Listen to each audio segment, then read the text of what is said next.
सर्दियों का सीजन और अपने नन्हे मुन्नों को लेकर के माँ बाप की समस्या कि कहीं इन्हें सर्दी ना लग जाए, कहीं कोई बीमारी ना हो जाए। भाई बच्चों से ज्यादा तो माँ बाप परेशान हो जाते हैं। बस इन्हीं समस्याओं को लेकर जब हम शहर के एक मशहूर पीडियाट्रिशियन के पास गए तो उन्होंने कहा चिंता मत करें, मैं हूं ना। तो आज हमारे साथ हमारे स्टूडियो में शैल्बी हॉस्पिटल की मशहूर पीडियाट्रिशियन, चाइल्ड स्पेशलिस्ट और इंटेंसिविस्ट डॉक्टर दीक्षा साटी मौजूद हैं। तो मैम, स्वागत है आपका हमारे स्टूडियो में। Thank you. तो मैम, एक सवाल जो हमेशा हमारे दिमाग में रहता है कि सर्दियों का सीजन आता है और माँ बाप की समस्या बढ़ जाती है कि अरे हमारा बच्चा कहीं बीमार ना हो जाए। तो ये किस हद तक सच है? क्या सच में सर्दियाँ बच्चों को ज्यादा इफेक्ट करती है बड़ों के कंपैरिजन में?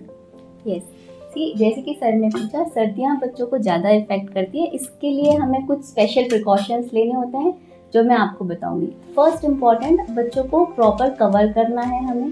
दूसरी चीज़, रूम को प्रॉपर मेंटेन करना है, रूम को ओवरहीट नहीं करना है। And the third most important, बच्चों को हाइड्रेट करके रखना है।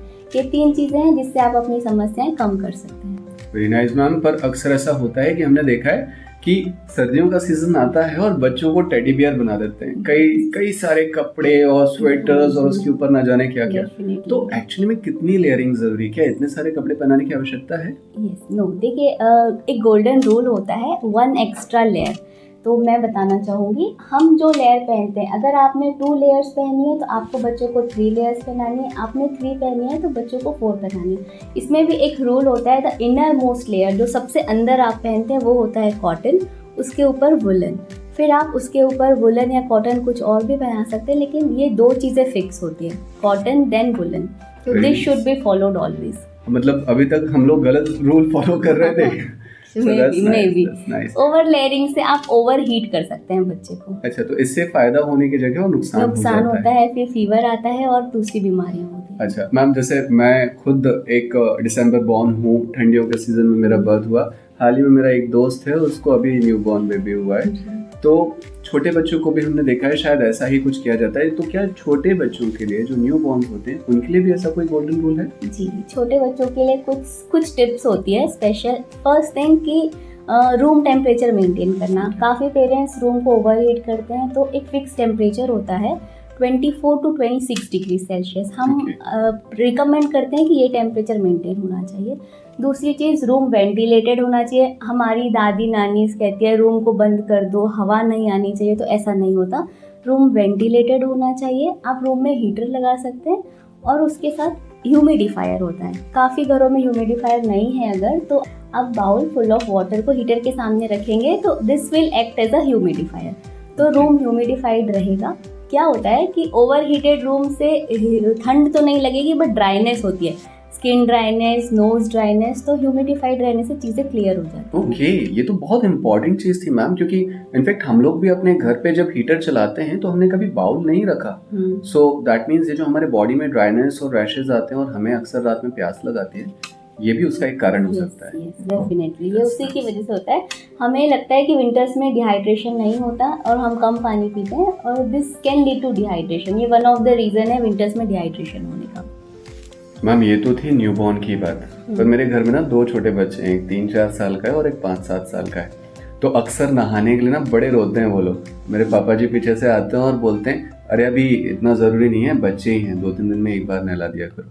तो ये कॉन्सेप्ट किस हद तक सही है कि छोटे बच्चे हैं तो डेली नहाने की जरूरत, क्या ये सही है? देखिए, ये हर घर में होता है ऐसा। अगर बहुत ही छोटा बच्चा है, लेस देन 1 ईयर, तो आप उसको अल्टरनेट डे नहला दीजिए, इसमें कोई इशू नहीं है।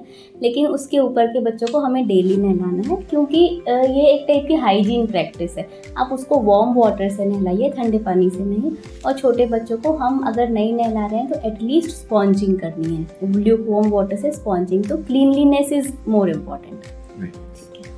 मैम, मैंने देखा है अक्सर मेरे भैया भाभी अपने आप में ही डॉक्टर बन जाते हैं। हाल ही में मेरे बच्चे को सर्दी थी, भतीजे को, और उन्होंने उन्हें कफ सिरप दे दिया और उन्होंने कहा कि इससे बुखार, सर्दी और खांसी तीनों एक साथ ठीक हो जाती है। ऐसी कई सारी कॉमन मिस्टेक्स होते हैं जो न्यू पेरेंट्स अभी बने ही करते हैं। तो ये कॉमन मिस्टेक्स क्या हैं? विंटर में हमें कैसे इनका ख्याल रखना है? प्लीज़ इसके बारे में। देखिए, काफ़ी सारे कॉमन मिस्टेक्स हैं जो पेरेंट्स करते हैं। और ये एक हेरिडिटरी चले आ रहा है कि हर पेरेंट्स ये मिस्टेक करते हैं। इनमें से one of the most common जो आपने बात की, कफ सिरप। पेरेंट्स बच्चों को सेल्फ मेडिकेट करते हैं। दे थिंक कि उन्हें उसको जुकाम हुआ है, सर्दी खांसी हुई है तो ओवर द काउंटर मेडिसिन लिया और दे दिया, तो ऐसा नहीं करना है। रिसेंटली इसका एक केस हुआ है जिसके बारे में हम सब जानते हैं, तो वो केस बहुत डिटेल में हम डिस्कस नहीं करेंगे, बट जो गाइडलाइंस आई है उसके हिसाब से 4 ईयर्स से कम के बच्चों को कोई भी कफ सिरप नहीं देनी है अकॉर्डिंग टू द गाइडलाइंस।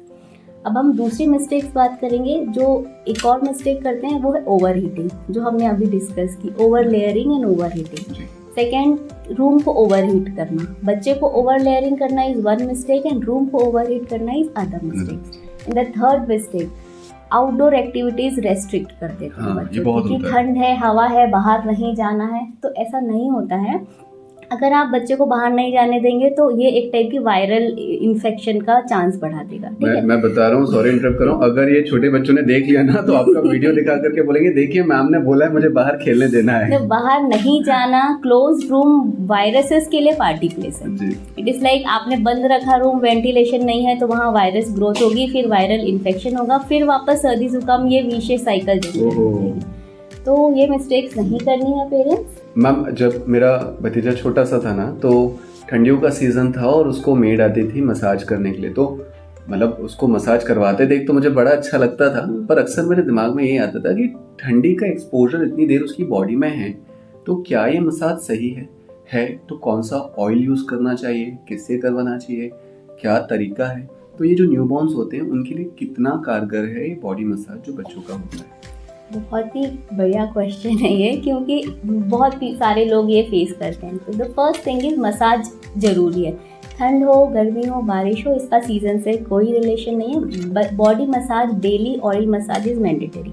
अब कौन सा ऑयल यूज़ करना चाहिए? तो बेस्ट ऑयल जो हम रिकमेंड करते हैं coconut oil. Coconut oil is the best oil. अब because of branding and all, olive oil लोग प्रेफर करते हैं। Vitamin E oil is also good. अगर हम बेस्ट ऑयल सोचते हैं तो वो कोकोनट ऑयल होता है। Coconut oil is cost effective also and good for skin. Other oils जो हैं वो ओलिव ऑयल आप यूज़ कर सकते हैं, आलमंड ऑयल, दोनों भी अच्छे। सरसों का तेल इस्तेमाल करते हैं गरम करके, उसमें राई वगैरह मिला के। सरसों का तेल बहुत ज़्यादा थिक होता है और वो स्किन को एलर्जी करता है। 90% बच्चों को एलर्जी होती है सरसों के ऑयल से, तो it should not be used. Ma'am मैंने एक और चीज़ देखी है कि बच्चों की बॉडी में छोटे छोटे से दाने आ जाते हैं और फिर उसके बाद उस पर कोई एक वाइट कलर का लोशन वो लगाते हैं। ये दाने आने का ठंडियों के सीजन से कोई रिलेशन है? देखिए क्या होता है ना कि बच्चों को एक नहलाया नहीं जाता है, फिर ये सरसों का तेल बहुत हार्ड ऑयल होता है, और दूसरी चीज़ होती है पेरेंट्स उसको बच्चों को नहलाते नहीं है। तब होता क्या है कि आपने एक ऑयल की लेयर कर दी, फिर उसको नहलाया नहीं, तो ये डस्ट, डर्ट, सारी चीज़ें अक्यूमुलेट हो जाती है स्किन पे, जिसकी वजह से ये दाने आते हैं। तो हमें 2 चीज़ें करेक्ट करनी है इसमें। एक तो ऑयल जो है हमें स्मूथ ऑयल यूज़ करना है, और नहा नहीं रहे हो बच्चे को तो स्पॉन्जिंग करनी है, तो ये प्रॉब्लम कम हो जाएगी। तीसरी गलती इसमें करना है पेरेंट्स, पाउडर लगाना। तो powder it should not be applied over the oil. Strict no, नहीं कहीं भी नहीं, not over the oil, not before the oil. अच्छा, powder should not be used in less than 1 year. अच्छा, किसी भी, बिकॉज ये एक टाइप का एलर्जन है, और जो स्किन एलर्जीज है, एस्थमा से, एलर्जिक राइनाइटिस है, और सारे एलर्जी के प्रॉब्लम स्टार्ट ही पाउडर से होते हैं। ठीक है, तो it should not be used. Ma'am ये तो आपने बताया न्यूबॉर्न्स के लिए, बट व्हाट अबाउट दोज जिनका 2 साल या 3 साल से 8 साल के बीच के बच्चे हैं, तो उनका स्किन केयर या बॉडी केयर किस तरीके का होना चाहिए, स्पेशली ठंड के सीजन में ध्यान को रखें? क्योंकि छोटे बच्चे तो घर पे हैं, वो अपने हिसाब से कर लेंगे, लेकिन ये जो 2 से 7 साल वाले ना, ये ज्यादा घर के बाहर भागते हैं। तो इनका क्या करना है? जो ये 2 बड़े बच्चे हैं, इनके लिए हमें at least 2 to 3 times normal moisturiser use करना है। कोई भी बॉडी लोशन या मॉइस्चराइजर जो आप प्रेफर करें, I will not take the names, but हाँ कोई भी मॉइस्चराइजर हम यूज़ कर सकते हैं, और इसको 2 से 3 बार दिन में अप्लाई करना है फुल बॉडी में। तो this is the best skin care. और हाइड्रेशन, पानी पीना है, पानी बहुत पीना, इससे ड्राइनेस नहीं होगी। ये 2 चीज़ें। मतलब आज हमारे दिमाग में कुछ बातें तो आ गई हैं व्यूअर्स, स्पेशली जो न्यू पेरेंट्स हैं, कि जो छोटे बच्चे होते हैं उनके लिए हमें इस बात का ध्यान रखना है कि हमें उनकी बॉडी को कैसे हाइड्रेट रखना है, हाइजीन कैसे मेंटेन करना है, ठंड के समय में ओवर लेयरिंग से बचना है, एंड जैसा मैम ने बताया कि अगर हम ह्यूमिडिफायर यूज़ कर रहे हैं रादर ह्यूमिडिफायर सबके पास होता नहीं है, अगर हम हीटर या वार्मर यूज़ कर रहे हैं तो साथ में एक बाउल में, ओपन बाउल में पानी ज़रूर रखें, क्योंकि अगर आप इन सारी चीज़ों का ख्याल रखेंगे तो मैम मुझे लगता है कि हम अपने बच्चे को और उसकी स्किन को ज़्यादा प्रोटेक्ट कर सकते हैं. It's really very nice. But क्योंकि you know I always say कि at the end of the session या at the end of the podcast अगर हम कुछ टिप अपने व्यूअर्स को देना चाहें बच्चों के लिए, फर्स्ट पार्ट इज न्यूबॉर्न्स जो 0 मंथ से 12 मंथ्स के बीच के हैं, एंड सेकंड 1 साल से 7 साल 8 साल या अबव, तो उनके लिए क्या टिप है आपकी कि व्यूअर्स उसको समझें, दिमाग में रखें, प्लीज बताइए. वो न्यूबॉर्न हो या 8 ईयर का बच्चा हो या 15 ईयर्स का, द मोस्ट इम्पॉर्टेंट टिप जो विंटर्स में सबको फॉलो करनी है, अर्ली मॉर्निंग सनलाइट का एक्सपोजर. ओके.